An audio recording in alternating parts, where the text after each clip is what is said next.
और अब मेरे साथ इस पर बात करने के लिए दो और खास मेहमान जुड़ चुके हैं। किन किन जिलों की पहले तो हम तस्वीर दिखाएं।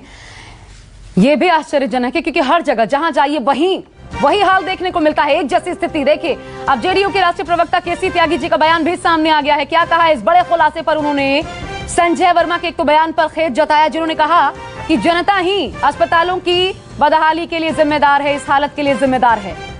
केसी त्यागी ने कहा है फंड की कमी से अस्पताल बदहाल हैं। फंड की कमी से सोचिए, और इसलिए सीपी ठाकुर जो कह रहे थे महत्वपूर्ण हो जाता है। उन्होंने कहा अगर यहां नहीं बात बनेगी तो हम प्रधानमंत्री का भी दरवाजा खटखटाएंगे। सुनिए। मेरे साथ जेडीयू के वरिष्ठ नेता और प्रधान महासचिव केसी त्यागी जी मौजूद हैं। त्यागी जी, न्यूज़ 24 आज दिन भर बिहार के हेल्थ व्यवस्था पे बात कर रहा है। 38 जिलों में हेल्थ व्यवस्था की चर्चा की गई है, उसकी जांच परख की गई है। स्थिति बदहाल दिख रही है, क्या कहेंगे? समूचे विश्व की स्थिति कोरोना संक्रमण को मुकाबला करने के लिए कमज़ोर है। अमेरिका जैसी विश्व समृद्ध अर्थव्यवस्था, यूरोपियन यूनियन जैसे समृद्ध मुल्क सब आत्मसमर्पण कर चुके हैं, चूँकि इंतजामात पूरे नहीं थे और प्राकृतिक प्रकोप का स्वरूप दूसरा था। जहाँ तक बिहार और भारत की बात है, हम लोगों ने पिछले 70 सालों में चिकित्सा पर, रिसर्च डेवलपमेंट पर और स्वास्थ्य क्षेत्र पर सबसे कम खर्च किया है। 1% के करीब जीडीपी हमारी आरक्षित है केंद्र सरकार के द्वारा और लगभग उसके आसपास ही राज्य सरकारों के द्वारा है, जो नाकाफ़ी है। अब जो प्राकृतिक प्रकोप हुआ है उससे लड़ने के लिए समूचा देश ना मानसिक रूप से तैयार था और न चिकित्सा के रूप से तैयार था।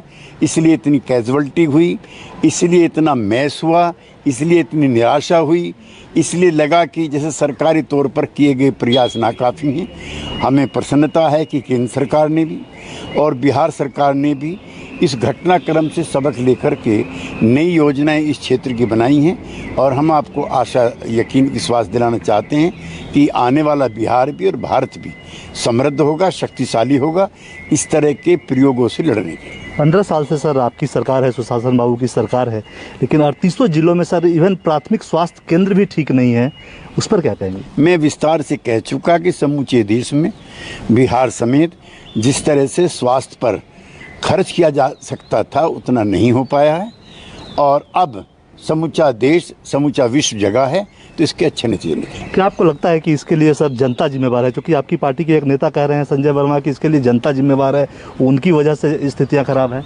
नहीं, मैं ऐसा नहीं मानता हूँ। जनता तो पीड़ित है, जनता प्रभावी है, लिहाजा जनता को दोष देना उचित नहीं। देखिए, आप सुन रहे थे केसी त्यागी को, और अब मेरे साथ 3 खास मेहमान इस वक्त जुड़े हुए हैं। अखिलेश सिंह जी बीजेपी से, आनंद माधव कांग्रेस से, चितरंजन गगन आरजेडी से। अखिलेश सिंह जी, आप ही के पास आ रही हूं। बिहार में जितना खर्च किया जा सकता था हेल्थ सेक्टर पर, उतना नहीं किया गया। किया जा सकता था। केसी त्यागी वरिष्ठ हैं, जानकार हैं, वो ये कह रहे हैं। और हकीकत भी, कैसे हेल्थ इंडिकेटर बिहार का क्या कहता है, कैसे हम फिसड्डी हैं हेल्थ इंडेक्स के मामले में। तमाम बड़े राज्यों में, 21 बड़े राज्यों की अगर मैं बात कर लूं, सबसे निचले पायदान पर बिहार है। तो सर, किया जा सकता था तो किया क्यों नहीं 16 सालों में?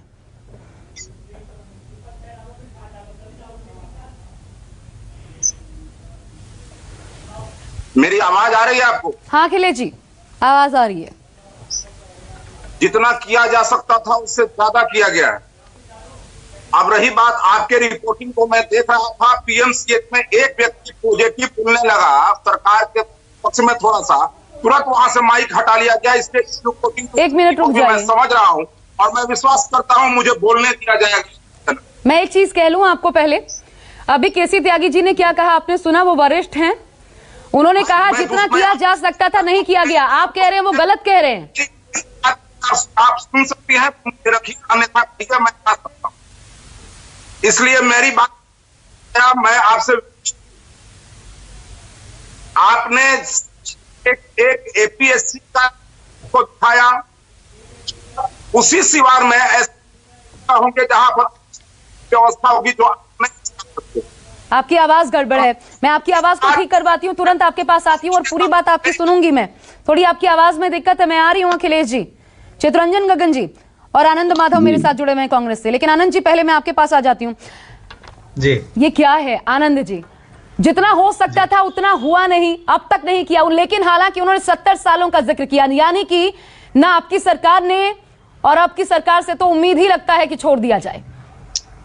जी, ऐसा है कि सबसे पहले तो मैं आपको धन्यवाद दूंगा, आपके चैनल को धन्यवाद दूंगा कि ये जो सच है, जो दुनिया जानती है, उसको आपने इस तरह से समेट कर एकाग्रता के साथ जो है उसको यहाँ पे प्रेजेंट कर रही हैं और लोगों को दिखाने का प्रयास कर रही हैं, जो बहुत कम चैनलों के पास आज ये हिम्मत है कि इस तरह का काम करें। सच्चाई ये है कि लोग डबल इंजन की सरकार कहते हैं, मैं बंटी बबली की सरकार कहता हूँ। बंटी बबली आप जानती हैं कि इस तरह के फ्रॉड दोनों ने किया था, जो उससे मूवी भी उस पर आई थी, और इन लोगों ने सिर्फ गाल बजाने का काम करते हैं और धरातल पे कुछ नहीं कर रहे हैं। 16 साल की जो स्थिति इनकी है वो सामने में बिल्कुल है। आप ये बात कर रहे हैं कि कोरोना के कारण ये स्थिति हुई है, इनको जरा ये बता दीजिए, हमारे केसी त्यागी जी बहुत सीनियर हैं, कि एक बिहार इकोनॉमिक सर्वे का जो रिपोर्ट 18-19 का आया है, उसकी रिपोर्ट जब देख लें, उनमें उनको समझ में आ जाएगा क्या स्थिति है। अब देखिए, हॉस्पिटल के बेड की अगर हम बात करें, समूचे भारत में बिहार सबसे ज़्यादा है। अगर पूरे भारत का एवरेज 2982 है, तो बिहार में पॉपुलेशन के हिसाब से यह जो है वो 15,180 है, और आपको ये समझ में आ जाएगा। और जो दूसरे नंबर पे है वो उड़ीसा है, वो 5,519 है। तो ये फर्क है यहाँ पे।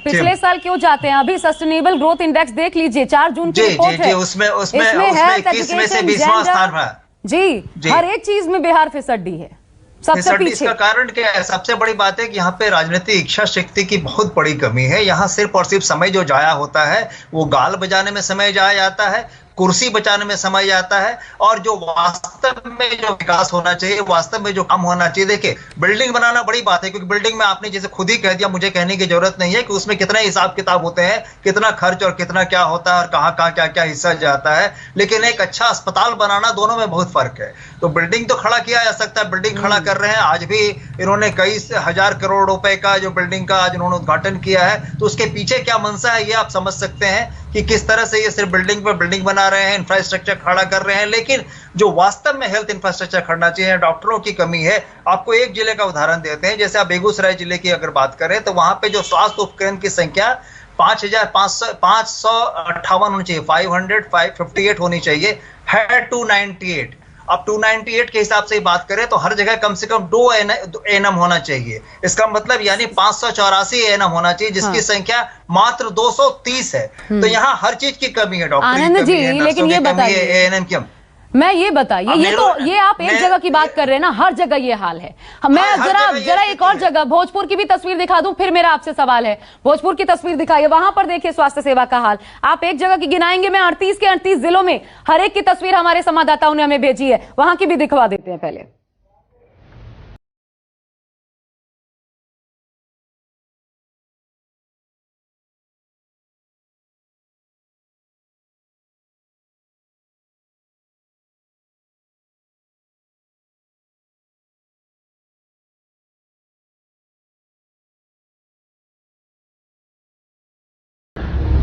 न्यूज 24 रिपोर्टर अमिताभ ओझा जब भोजपुर के श्रीपालपुर गांव में बने स्वास्थ्य केंद्र पहुंचे तो सबसे पहले गेट पर मवेशी ने स्वागत किया।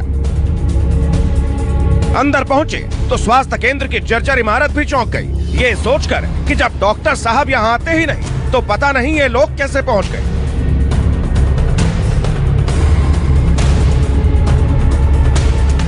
स्वास्थ्य केंद्र तो भव्य बनाया गया था, लेकिन यहाँ के ज्यादातर दरवाजों पर ताला लटका था।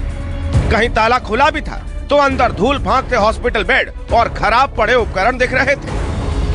इस वक्त मैं बिहार के भोजपुर जिले के कोलवर प्रखंड के श्रीपालपुर गांव में, और यहाँ पे अतिरिक्त प्राथमिक स्वास्थ्य केंद्र है। स्वास्थ्य केंद्र की हालत आप साफ तौर पे देखिए कि यहाँ पे किस तरीके की स्थिति है। हालांकि ऐसा नहीं है कि यहाँ पे डॉक्टरों की तैनाती नहीं है, स्टाफ की तैनाती नहीं है, बल्कि पेपर पर यहाँ पर एक लंबे चौड़े लिस्ट है जो यहाँ जिनकी तैनाती यहाँ पे है, लेकिन कोई यहाँ पे आता नहीं है। न तो बेड है, नहीं यहाँ पर। जब कोरोना काल में यहाँ पे एंटीजन की टेस्ट की सुविधा भी हुई थी, लोगों को जो वैक्सीन के लिए है उसके लिए भी इसका चिन्हित किया गया है। दरअसल सब कुछ है यहाँ पे, लेकिन सब कुछ कागजों पर ही है। क्या यहाँ डॉक्टर लोग नहीं आते हैं? बिल्कुल नहीं आते हैं। ये हॉस्पिटल 24 घंटा 7 दिन चलना है, लेकिन कभी कभी बुधवार के कभी कभी लोग आते हैं, हर बुधवार को नहीं आते हैं, एक ही दिन आते हैं। सोचने की बात है, स्वास्थ्य केंद्र को एक कर्मचारी के भरोसे छोड़ दिया गया है और डॉक्टर ANM नदारद है। अब कोरोना काल में इंसान कैसे बचेगा, जान कैसे बचेगी, ये तो भगवान ही जाने। कैमरामैन सनी के साथ अमिताभ ओझा, भोजपुर न्यूज़ 24। तो सब मर्जी पर चल रहा है, जिसकी जो मर्जी वही कर रहा है। आना है आ रहे हैं, नहीं आना है नहीं आ रहे हैं, क्योंकि कोई खोजबीन ही नहीं, देखने वाला कोई नहीं, सब अपने अपने काम में मस्त हैं। मेरे साथ 3 खास मेहमान तो हैं ही, अलग अलग पार्टियों से, बीजेपी, कांग्रेस, RJD से, लेकिन इस वक्त सादत अनवर गया से अमिताभ ओझा, मेरे एक और सहयोगी जिनकी रिपोर्ट भी आप देख रहे थे, वो भी हमारे साथ पटना से मौजूद है। अमिताभ, इतनी देर से हम ये हकीकत दिखा रहे हैं, बार बार जगाने की कोशिश कर रहे हैं कि जागिए, कुंभकर्णी नींद तोड़िए, और 16वें साल में देखिए प्रवेश कर चुके हैं। तो क्या हकीकत है? कुछ कान पर जू रेंगा है?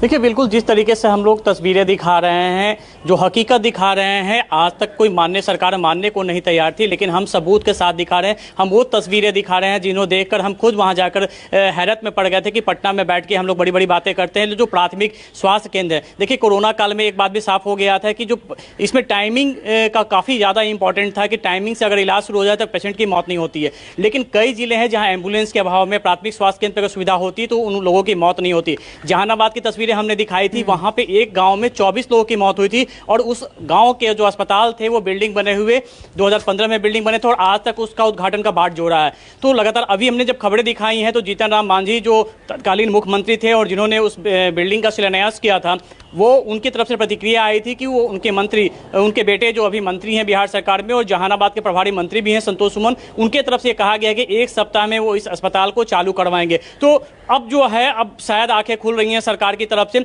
और बाकी दूसरे जगहों की बात करें तो लगातार हमने आपको पहले भी बताया कि हमने जो प्राथमिक स्वास्थ्य केंद्र थे उन्हें इसलिए इस ऑपरेशन में शामिल किया था क्योंकि यही वो मूल अस्पताल है जहां पे अगर सही ढंग से उन्हें इलाज अगर मिल जाए तो उन्हें बड़े अस्पताल आने की नौबत नहीं होती थी, वहीं पे उनका इलाज होता था। जो टाइमिंग फैक्टर था उसमें वो बच जाते थे। एम्बुलेंस के अभाव में लोग ठेलों पे, कचरों पे, हमने कोरोना काल में कई तस्वीरें दिखाई थी। अगर एम्बुलेंस सही होते तो वो लोग की जान बच सकती थी, लेकिन एम्बुलेंस खटारा पे पड़े रहते हैं, थोड़ी थोड़ी मामूली खराबी के चलते उन अस्पतालों में डंप कर दिया जाता है और फिर नए एम्बुलेंस की खरीदगी होती है। तो इस तरीके की कई बातें हैं और ये अपने आप में सिर्फ ये लापरवाही नहीं है बल्कि एक बहुत बड़ा घोटाला है। अगर जिसकी हम जांच करें प्राथमिक स्वास्थ्य केंद्र की, फंड की कमी का रोना रोया जाता है, लेकिन जो फंड जाते हैं वो वहां तक पहुंच ही नहीं पाते हैं, पहले ही उनका बंदरबाट हो जाता है। और इस पूरे ऑपरेशन में यह बात भी सामने आई है। ये घोटाला है और ये आपराधिक लापरवाही है। अखिलेश जी, क्या कहेंगे आप? ये कैसे हम पचाएं कि आप लोगों को पता ही नहीं 38 के 38 जिलों में क्या चल रहा है? कैसे पचेगा किसी को? आप मुझे बोलने का इजाजत नहीं है ना यहाँ पर? जी प्लीज बोलिए। क्योंकि 4 प्रवक्ताओं से अकेले मैं जूझ रहा हूँ। मैं 3 प्रवक्ताओं से नहीं, 4 प्रवक्ताओं से अकेले मैं अपने विरोधी प्रवक्ताओं जी, मैं जनता की प्रवक्ता हूँ सर, आज जनता की प्रवक्ता बनकर बैठी हूँ, चिंता मत कीजिए। नहीं, बिल्कुल नहीं। नहीं तो आप ये भी दिखाती कि जहाँ 450 ANM हुआ करते थे वहाँ 25,000 के आसपास ANM आज बिहार के अंदर है। अच्छा। जहाँ पर डॉक्टर्स की जितनी यहाँ पर बहाली हुई है, सर सुन लीजिए, बिल्कुल आप सुनिए, बिल्कुल जहाँ पर 4 यहाँ पर मेडिकल कॉलेजेस हुआ 4,000 नर्सेस पूरे बिहार में। सर सुनिए, आप आंकड़े गिना रहे हैं ना? नहीं तो मैं चाहूँ आप मैं बोलने 4,000 नर्स पूरे बिहार में, और इससे जानने दीजिए जनता को, इससे 90% ज्यादा नर्स बिहार में इस वक्त चाहिए। जितनी नर्सेस हैं उससे 90% ज्यादा। 450 से सुनिए मेरी बात को सुनिए, 450 के मुकाबले 4,500 यदि आप कह रही हैं तो ये इसलिए बढ़ा है कि बिहार में ANM का कॉलेज नहीं था, हमने खुलवाया है। ANM कॉलेज से नर्स निकलती है, जो मेडिकल कॉलेज से डॉक्टर निकलते हैं, और 17 मेडिकल कॉलेज अब खुले हैं, पहले अब हुए हैं, पहले 4 मेडिकल कॉलेज से। 4 मेडिकल कॉलेज से कितने डॉक्टर निकलते हैं? 17 मेडिकल कॉलेज अभी हैं जिससे आज डॉक्टर निकल रहे हैं, तब जाकर के वो जनता की सेवा करने किसी अस्पताल में जाएंगे। स्वास्थ्य केंद्र बना देने से नहीं होता है, उसके लिए नर्स की जरूरत होती है, उसके लिए डॉक्टर की जरूरत होती है, और जो बात इन 15 वर्षों का था उसी को ढो रहे हैं हम ये तक। हम लोग जिन अस्पतालों के अंदर झिबड़ी में अस्पताल चलता था बेड पर कुत्ता और सुअर सोता था। आज आपको मैं बता दूं, जहां सरकारी अस्पतालों में एक मरीज प्रतिदिन नहीं जाते थे, आज 300 मरीज प्रतिदिन जा रहे हैं। और ये क्यों जा रहे हैं? इसलिए जा रहे हैं कि वहां उनका इलाज हो रहा है। लेकिन जिन लोगों ने स्वास्थ्य व्यवस्था के नाम पर बिल्कुल कुछ ही नहीं किया, बिल्कुल चौपट कर दिया, ठेकेदारी के लिए जगह जगह स्वास्थ्य केंद्र तो जरूर बनवाया, लेकिन उन स्वास्थ्य केंद्रों में कहां से डॉक्टर आएंगे, कहां से नर्स आएंगे, इसकी व्यवस्था उन लोगों ने नहीं की। अरे आप किससे सवाल पूछ रहे हैं? खुद से सवाल पूछ रहे हैं क्या? अभी 30,000 और बहाली करने का खुद से सवाल पूछ रहे हैं? और मैं बता रहा हूँ, जिस सिवान की आप बात कर रही है, एक पीएचसी आप दिखा रही है और सैकड़ों जगह। अच्छा चितरंजन जी, आप जिम्मेदार हैं इसके लिए, ठीक है। में एक व्यक्ति सकारात्मक। चितरंजन जी जिम्मेदार है ना इसके लिए, आप यही कह रहे हैं ना, इन पर डाल रहे हैं। चितरंजन जी बताइए, आप जिम्मेदार हैं, आपका किया भुगत रहे हैं और जनता भुगत रही है और ये ढो रहे हैं, ठीक है? कैसे चलेगा? हाँ, ऐसे कैसे चलेगा? चितरंजन जी बताइए, आप कर रहे हैं, आप शासन चला रहे हैं, बताइए। आशा जी, अखिलेश जी की बातें, अखिलेश जी चला रहे हैं, लेकिन हमने स्वास्थ्य व्यवस्था के लिए किया है। आज IGIM आपने किया है, देख लीजिए, हेल्थ इंडेक्स में अपने स्वास्थ्य व्यवस्था को 21वें पायदान पर, 21 राज्यों में 21वें पायदान पर सबसे निचले नंबर पर पहुंचा दिया। ये आपने किया है। सस्टेनेबल ग्रोथ इंडेक्स में आपने बिहार की कमर तोड़ कर रख दी, ये आपने किया है। आर्थिक रूप से लोगों के बढ़ावे के मामले में आपने बिहार को फिसड्डी बना दिया, ये आपने किया है। आज हकीकत सुनिए, आपको नहीं अच्छा लगेगा लेकिन यह हकीकत है। और मैं ये एक जो कच्चा चिट्ठा हमारे पास है वो खोलेंगे, हम दिखाते रहेंगे। और अखिलेश जी तैयार रखिए खुद को, अभी और जिले हैं वहां की भी हकीकत मैं आपको दिखाऊंगी एक ब्रेक के बाद।